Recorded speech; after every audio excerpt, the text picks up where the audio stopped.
love that intro. Hey, everybody. Welcome to Mary Main, our live broadcast. I am Marissa, and we are here with Diaudra. Hey everyone, it's me. And we are here to answer your frequently asked questions. All right, so let's just get right into it. Frequently asked questions that we get. Tell us how you got your start in the industry. Where did we get our start? How did you get your start, Diaudra? You go first. I'm actually my little journey about cannabis. So it started when I went to college, experimenting with the traditional market, as you would say. And basically, out of college, my mother was really stressing me about, my use of cannabis because she's always like, oh, well, you don't know where you're getting it from. You don't know, what's in that. And so I was like, you know what? You're right.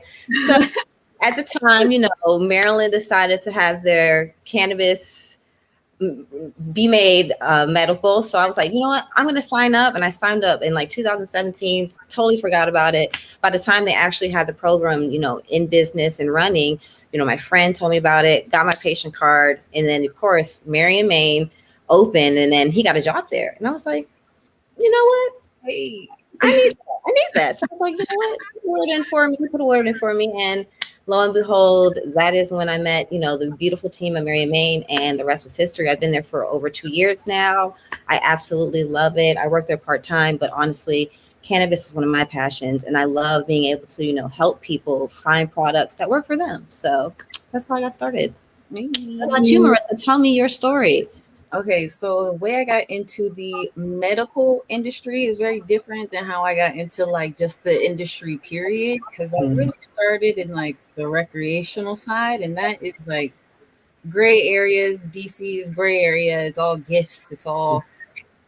But medical side, I literally I just took my recreational experience that I already had. I guess how I got into the industry period was just research. I started researching like the depths of cannabis and like how far back it goes, and a new appreciation came into it.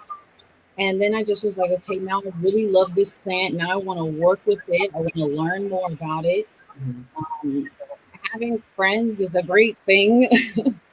And one of my friends as well worked at a dispensary in DC, and then she got me into it. And yeah, the rest was history from there. It was just transitions and different roads leading different paths. And now we're in the medical side. So it's like even more deeper. Now I just get deeper inside the whole cannabis plant. Now it's like herbs and concentrates, and that we will get into more. But that kind of leads into like the second question of like frequently asked questions that I typically get is, well, should I smoke it or should I eat it? Like, what's the best route? And typically when I do get that question, it always depends on the person. Like everyone is different, everyone's metabolism, everyone's tolerance, everybody's different. So what works for me may not work for you. So from my experience, this is what I experienced. So if you like smoking and you're a fan of it, you're not opposed of it, then by all means smoke. But if you want to take it easy on your lungs, if you're more about eating, then go ahead and eat. Yeah, just different. What is the saying? Different flows for different folks, different strokes for different folks. Also, I feel like it depends on what you got planned for the day. Maybe you have a lot planned, so you want something that's going to last a little bit longer, so you might want to grab that edible so that when you're going about your day, it starts to kick in, and then you can maybe you're trying to relax or get that little energy boost based on what you're taking. But honestly, it kind of depends. Sometimes smoking is quick, you just want something that's going to hit you a little bit faster, so maybe you might go up the concentrate route, or you might go the smoke route over eating your cannabis. I think it really depends on your preference and what type of effect you're trying to get. Yes, very true. And then that leads into like the next question. So, what's your best option? So, if you're trying to get an effect that is like muscle pain, what would If I'm trying to relax, I've got chronic muscle tension and body pain, what would be the best for that? Now I've chosen to smoke. I want now me, like I've chosen to smoke. Mm-hmm. It would be the best for pain. Okay, so you're coming to me, you want to smoke, right? And you're saying I have so much pain. And I'm going over to my flower wall and I'm looking at all my options. So a lot of people tend to just straight go to like, I want the highest THC because they think the highest THC is necessarily going to be, the best bang for the buck. And sometimes it is, but also you want to look at all your cannabinoids. You want to look at the CBG, the CBN. You also want to look at your terpene profile because that also is going to have effects for what you're looking for.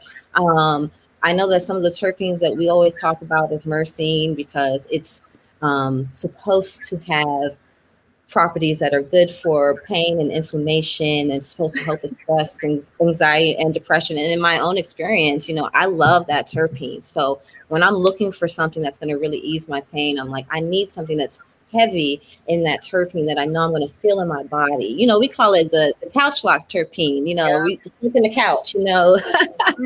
So personally, when people come to me, I tell them, I'm like, you can go for the high THC option, but also look at everything and take notes. If you find something that you really, really like and you notice like, hey, this works great with my body, look at that terpene profile, write it down and keep track of it, and try it again because every batch is different. I always tell people they come in here, they're like, I love this. And then when they got it the next time, they're like, it's not the same. And I tell them, I'm like, it might not be the same. So you also want to see those terpenes because you might find it in a different flower. Good point. Good point. You know what? I want to add one thing. Mm-hmm. There's this app that we have at Mary Main. It's called Tetragram, and that's where you can journal write all your terpenes, what works best for you, what's the profile. We can add it here Tetragram, but when y'all come into Mary Main, come ask us. We can give you the little pamphlet with the QR code and download that app. It's a great little personal cannabis journal for your journey, for your cannabis journey. But then that leads into another question. Okay, so now we've got the pain aside. We want to smoke and pain. Uh, what would be, I guess, yeah, a good terpene for like laughter? You know what? I do get this one. A good energy boost. Like I'm trying to have a good Mm-hmm. energy. I'm not trying to be paranoid. I'm trying to be awake. So that leads more into like a good question here, actually, that I get is that leads into sativa. What is a sativa? I'm like, well, sativas are more for that like mood booster, that head, that mental, where depression tends to That reside. creativity boost. Yes, the terp for that I would always look at. There's a few actually, because Mm-hmm. sometimes too much of something is never good. Limonene is a terpene that's really great for mood. So is pinene. Pinene is a great one as well, and a good linalool. But okay, I know I just mentioned like three. Well, first of all, backtrack for the people who don't know what a terpene might be, Marissa. Oh, Terpenes essentially, give the cannabis its taste, its aroma, its smell. So, you pick up the bud and this mimosa, it smells so fruity and delicious, or this purple obey, or this, lemon hash diesel. So, like you mentioned, limonene, found in like citrus fruits, like your lemons, your limes, anything like that in the peel. So, like she said, when you smell a lemon, when you taste a lemon, that fresh scent feeling, it makes you feel good. So that's essentially how I try to link that feeling to that terpene so I can remember. So when I see limonene, I think great energy because limes are just zest, yeah, all of that. So yeah. linalool, you said linalool. Which one? What do you link that with? So linalool, I link that with lavender. How lavender just kind of relaxes you. It kind of just like cools you down from like too much like in your thought. It kind of brings you just back down. Linalool, I love that. And lavender is just relaxing. Exactly. It's Mhm. it's honestly a terpene that I look for. It's not very, very common. So when I find products that have high linalool. I definitely found some Cheshire Mac. It's a concentrate at Mary and Main. It was a butter, a live resin butter by Evermore, and the linalool was very high, and it was phenomenal. So terpenes like that, I tell people, if you're, having a bad day, if you want to just really relax, look for stuff like that, because in my opinion and in my experience, I feel so relaxed, and all of my stress kind of melts away when I interact with those types of terpenes. Linalool, myrcene, limonene. If I'm not trying to be, too relaxed, I still want to, be up and, running around, and you see me around the shop. That's that limonene, that pinene opens up those airways right there. So I love terpenes. I really, really do. I call myself the terpene queen on Twitter right now. So I'm really, really about learning about terpenes. And I love when our patients come in and they ask us about them, because it shows to me that they're not all about the THC, and they're really trying to find medicine that's going to really, help them. So it makes me feel really good. Yeah. You mentioned concentrates. Mm-hmm. Right? So, and you mentioned butter though. What is the concentrate? What is the butter that you said? What? Oh, it's like it was a live resin cake batter butter thing. It's basically I dab it. It's a highly concentrated, soft, mushy. It's really hard to describe, but it's like a butter. It looks like butter, honestly. And I just put it in my little Puffco peak, my little dab rig, and I use concentrates because they're highly concentrated, and I know they're going to hit me a lot harder. So the days when I'm feeling like I've been walking around all day, my back hurts, I really need that pain relief now, I use my concentrates. That's when I go there. But the flower is usually when I'm like more mellow days, and it's quicker. So that's when I go for the flower. So.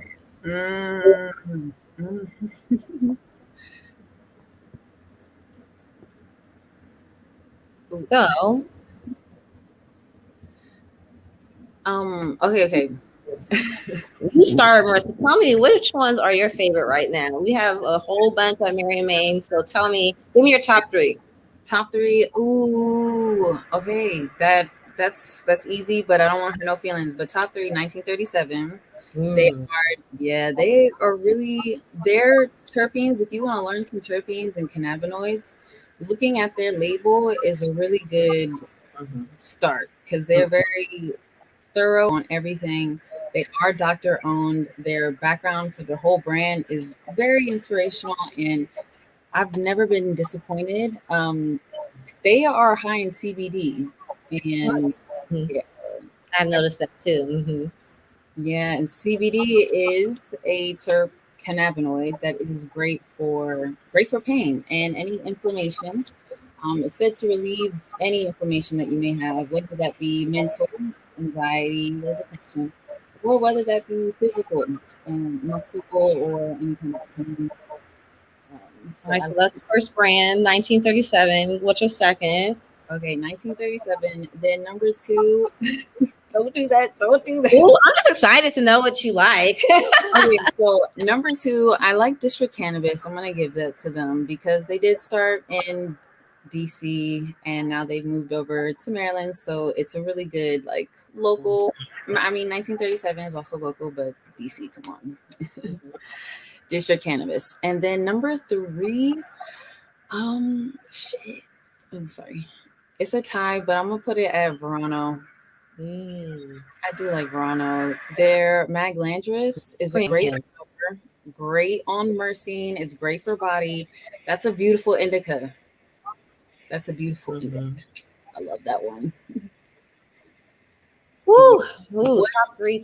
Yeah, yours. That's really hard, honestly. But all right.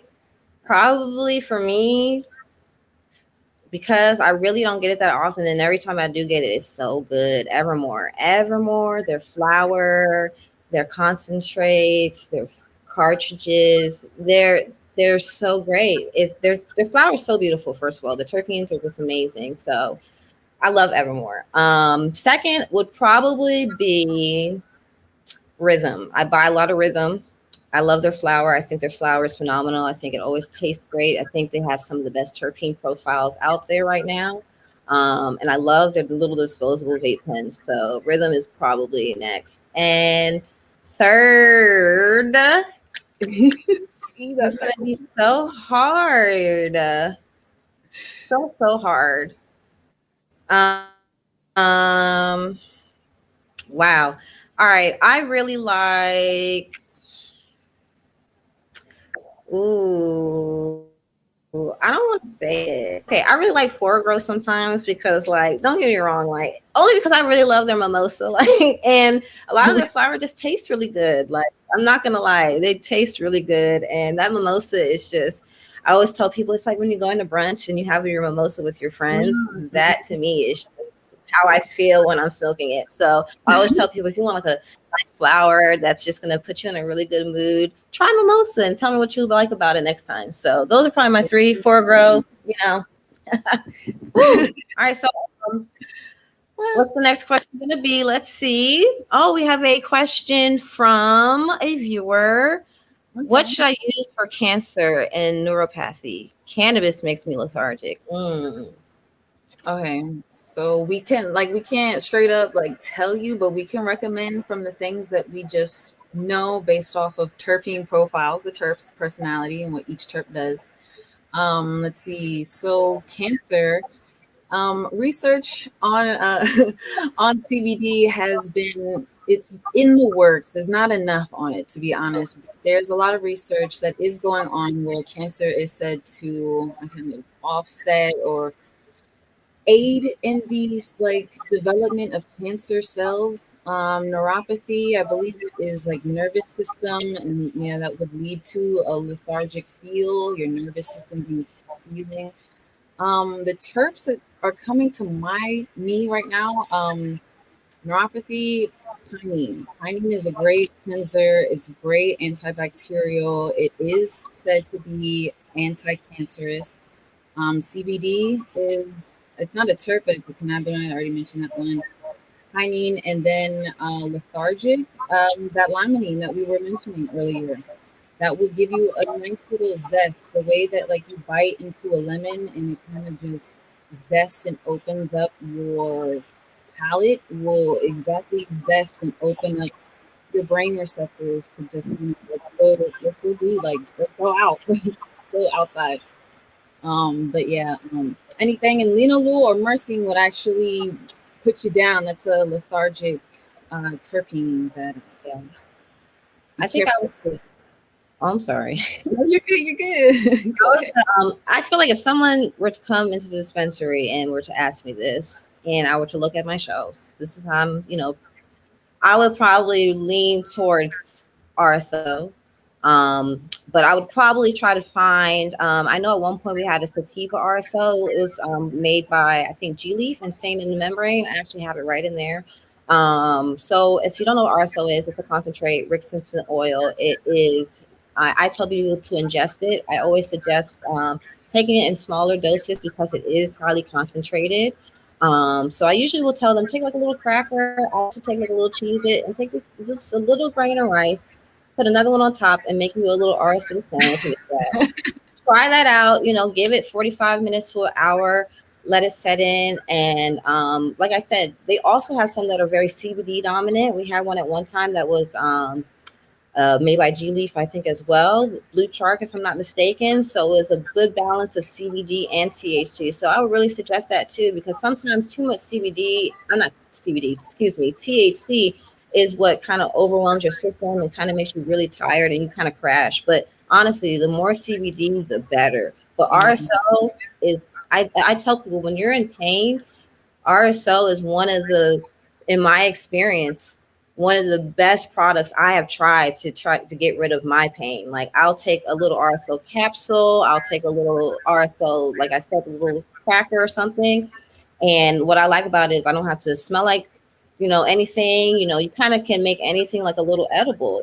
You just put a little bit on there and you eat it and you just wait. So if someone were to ask me that, I would point them in that direction and I would go from there. But like you said, they also have the terpenes on that RSO. So I'll be very, very mindful to make sure that it's not high on the myrcene or the linalool, because in my experience, that might make a patient more tired. So I would definitely try to find something high in, the limonene, like, because we already know limonene it's just such a great terpene in my experience. It just makes Yeah. me feel really, happy and uplifted. So Yeah. cannabis, though, it can make you tired. So I always tell people, if you're feeling like that, take smaller doses. Take microdose if you can. Yeah. Yeah. Microdosing. Which cannabis makes you feel more sleepy? That's a good one. Yeah. The indicas, they like to call them. Indica versus sativa. The quickest way to remember that, because a lot of people will get that mixed up. Indica, in the couch. Like you are body high. That's that sleepy. That's that tired. Indica, in the couch. And then Mhm. sativa is that more mental, that more upper. To remember that one, sativa, city, and in the city, it's Fast always pace. fast paced. Yep. There's a lot going on. It's time to Racer, be you know what I'm saying? You moving, you having a great day on the sativa. So things if you're done. scared about being scared, or not scared, if you're worried about being tired, or honestly, for newbies, I always feel like cannabis kind of makes you a little tired. Because your body is just not really used to, Yeah. all of that stimulus. So you kind of crash a little bit. And then, once you build your tolerance up, you tend to be able to ride the wave a little bit longer. So A tolerance level. That's so true. So true. awesome. Um, All right. How do I obtain a Maryland cannabis ID? And also, does Maryland have medical reciprocity? So Maryland has actually changed their whole little process with the Maryland Medical Cannabis Commission. That was originally where you would go and apply. So basically, Maryland has what they call a one-stop portal where you can apply to all these different licenses and things like that. So what you're going to do is you can go to the MMCC, and it's basically going to redirect you to the one-stop portal where you're going to apply to become a patient. Now, be mindful that there is a list of qualifying conditions that you basically need to fall within to be able to get your card. And you also have to be over 18. If you're under 18, you can still get it, but you need your parental sign off and your doctor sign off. So make sure you have all of that when you're applying. It does cost $50 as well, which is going to pay for your card that hopefully you'll get in the mail soon, because I know they're a little backed up right now. But the application is all online. And once you send that through, make sure you get the confirmation email that goes, make sure it's all good to go. And the hardest part, honestly, is waiting. Just waiting for them to approve it. And hopefully, if everything goes well, it might take 4, 6, 8 weeks. Honestly, it's taking a lot longer than it used to. I think a lot more people are, worried about that. But just wait for the patient ID number. Once you get that, you need to get recommendation from your doctor. And once you get that, you're pretty much good to go. They have a list of providers on the website that you can find one that's close to your home, find one that you can actually build that relationship with and can actually trust. Don't just go to anybody. Really find a provider that works for you. And medical reciprocity, what is that? Marissa, you want to talk about what that is real quick? yeah. That kind of leads into where both the patient that's applying and then the state have a mutual understanding that this has to be for medical purposes in your privacy of your own home with all these like rules and regulations. And then you have to abide by it. Mm-hmm. Also, like, pretty much, if you are a visiting patient from, let's say, Arizona that also has a medical program, and you come into our shop, unfortunately, we cannot serve you. As much as I hate to say it, we do not have the medical reciprocity with other states, so we cannot serve you. But if you are a Maryland medical patient, you can go to other places like DC, because DC does have reciprocity there, so you can take your medical card there and you can go there. So we do have a lot of patients from other states, and they have their medical card, and they always come in. And unfortunately, at Marion, Maine, or any place in the state of Maryland, as of right now, we do not have that medical reciprocity. So we're trying to get those laws changed. I think it would be really important to be able to provide to the whole country. Or, if you have a medical card and you need your medicine, I feel like we should be able to provide it for you. So hopefully, we can get those laws changed. Nice. Mm. That's a good one. What's the difference between THC and CBD? Yeah, we kind of touched on that. THC is that psychoactive, euphoric, that's that, getting high aspect of it all, versus CBD is that healing aspect where you're getting pain relief and you're not getting high whatsoever. But you are just getting that relief, whether that be anxiety, depression, or physical pain. So that's what these two Yeah, so different. THC, we find it in like all the marijuana plants and things, but the CBD is, in marijuana, but hemp mostly. I know you were mentioning that, and like what hemp was and the difference and how it really correlates with CBD. I think CBD right now um, is still registered as a Schedule One drug with THC, but the federal government is not really regulating it. So you see a lot of CBD products out on the market, and I always tell people to be very wary of them. Always do your research, just because you always want to be mindful of what you are putting in your body. It's not FDA regulated right now, so you know CBD this, CBD that. At Marion Maine, we take pride in trying to provide quality CBD products. So go somewhere that they know what they're talking about. Don't go to the gas station and try to get the CBD, whatever. Go somewhere where you can really trust what you're getting. Yeah, very true. Very true. Ooh, what is Delta 8? So that is a hot one around right now.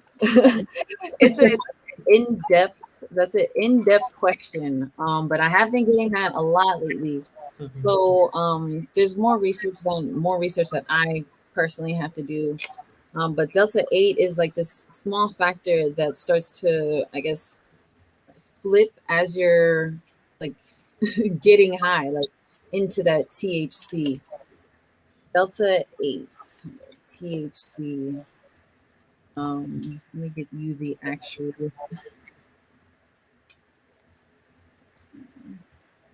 While she's looking that up, if you guys have any questions, please feel free to ask. We need more involvement, engagement from you guys. We want to hear from you. So if you have a question, please reach out, put it in the chat, and we'll get it on the air. All right, so the similarities between the two cannabinoids lie within chemical structures. All right, so Delta 8 is short for delta tetrahydrocannabinoid, something very deep and long. But they are both forms of THC. Mm, okay. Currently, the legality of Delta 8 is hazy, and that's probably where the CBD is coming in, because Delta 8 is manufactured and it can be derived from hemp, which is technically legal. So there's why some CBD brands and products can actually, at a much higher consumption, can actually get you high. Yeah, so that is why we have to do our research on what each like brands, their products all have like a QR code where you can scan it, and it will take you to their cannabinoid list, and you can see where all your cannabinoids lie, like where your delta 8 is coming from, how high it might it be. If you're not trying to look for any effects, any mental euphoria, just stay away from the delta. Well, don't stay away, but just be aware that delta 8 will lead to psychoactive effects. All right, next question. If I live in Virginia, can I purchase from a dispensary in DC and or Maryland? So, um, you would have to have a Maryland medical card to purchase in Maryland. And DC, so DC is a little tricky. They have a medical program as well. So you would have to have a medical card. It could be from your state. And from my understanding, I think Virginia just started their medical program. I think they have a couple of dispensaries. I'm not 100% sure about that. I would definitely do my research to see. But I know that they are legalizing cannabis in Virginia for recreational use. So I would check that if I were you, because as of right now, you do need a card, like a Maryland card, to shop in Maryland. So I have lost my co-host Marissa, but it is okay. She is going to be coming back in shortly, but we're going to keep it rolling So, right on along. Oh, there you go. Girl, like magic. Where'd you go? Mercy gone. So yeah, in Virginia, right? I know they have a medical program, right? Oh, in Virginia, a medical program, Fairly new. very new, but Yeah. I have heard a few people actually have a Virginia medical card now. Well, so yeah, that might be something you want to look at. Until Maryland gets reciprocity with other states, you would not be able to shop in Maryland. But if you get that Virginia card, you can go to DC and shop there. They have reciprocity. Does ingesting edibles depend on a person's weight? Ooh, that's a good question. Hey, Marissa. I honestly think this is kind of up in the air. If you kind of do research, some people say yes, some people say no. Yeah. I think it honestly just depends on not even your weight, your metabolism a lot. Personally, That's what I was gonna say. if your body is metabolizing things a lot faster, like I know mine, like it's very hard for me to eat edibles because like I can eat them, but I have to like eat 2-3 before I actually start to feel something because I know y'all see these arms. My metabolism is like that, honey. You know what I'm saying? But if I were to like maybe give my friend whose metabolism isn't as fast, a brownie or something, he might be out like a light. And I've kind of done my theories on that, but you know, of course, I can't prove it.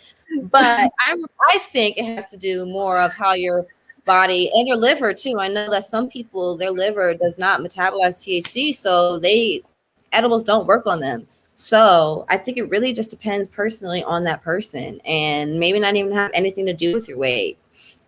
Yeah. What do you think, Marissa? No, metabolism is the key, especially because as you're eating an edible, it's going into your digestive system, and that's where your metabolism is working. So yeah, I'm big about metabolism. I definitely have experienced different like theories, like what you were saying of and age as well. I've noticed in my world, with like my older family is like the older folks in my fam, they kind of feel it a little bit fast. They do feel it fast and they get that sleepy, lethargic feeling. And I guess because it makes sense, their metabolism is much more slower. Yeah, metabolism key. So that's my take on that. So you know what? Another question that I get when you're buying edibles, because of the fact that it's going into your digestive system, and if you're having pain issues, if you're taking this for pain, honestly, you don't want to you want to not like eat it all the way and like guzzle it down, but kind of like let it soak into your mouth. There is blood nervous system receptors inside your gum line and under your tongue. So that's why it's recommended to be sublingual because it's getting into your blood system and it's circulating with your blood throughout your whole body and it's taking the medicine wherever it needs to go for your pain.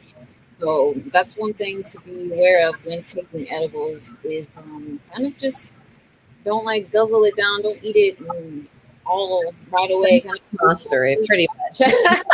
enjoy it like in your mouth. Oh, we got one more question. Hey, is it hard to get started in this business? No, nothing is ever hard. First of all, nothing is ever hard. I think it depends on what angle you're looking at it from, to be quite honest. Like, you know, the big bosses might be like, but as an experienced agent, it's a totally different experience, you know. True. Very true. Is it? Yeah. As a bud tender, though, people always ask me, like, how do you become a bud tender? And I always tell them, like, first thing you need to have is a passion for cannabis. You have to want to know knowledge and go out on your own and find that knowledge. Don't think that Mary Main or whoever or whatever dispensary is just they're going to teach you, but don't think they're just going to plop it down there for you. You have to go out there and find the knowledge. You know what I'm saying? And you need to really connect with people. That is the biggest thing I could tell people is go out there and talk to people, connect with them, and take it from there. And if it's not working, you know, maybe that's not the right fit for you. That will always be the case, you know. No shade or anything, but I don't think it's hard. But you really have to want it, and you have to realize that it's, you know, it's a growing industry and business, and you know, even the Marion Maine that we started with is not the Marion Maine we have today, you know. We've grown so much and we've had to learn to adapt. So if you're not, you know, the type of person that can deal with change and you don't have that adaptability, um, I don't want to say quirk. I've been watching so much My Hero Academia, but that, personality trait, it's not going to work really. Yeah. The industry is just evolving so rapidly. You have to keep up, really. Yeah. And then dealing like in the medical field, a lot of people are coming here for like medical reasons. So you have to be very patient and mindful that everyone's here for an array of different things, like mental, physical. You have to be very patient and understand and very empathic, honestly. Compassionate, like you have to have that compassion. Yeah. Yeah, that is a good one. Um but it's not too hard as a bud tender to get into here. Passion is a good one, and knowledge. Definitely want to look into everything. This has been very like eye opening to way more that patients really ask us. I love this. I'm obsessed. I can't wait to do it again with you, Marissa. And truly, hopefully, the main line will have us here again. Yes. But that is it for us, y'all. It has been fun, Deaudra, talking to you. I want to thank you. Mary Maine wants to thank you. Come see us, you guys. You know, we're your favorite bud tenders. So come and see us. Come support Marion Maine, support Black business. And thank you for the opportunity, guys. Yeah, come join us next week, every Wednesdays at 6. And yeah, I guess we'll see you next week. Bye, y'all.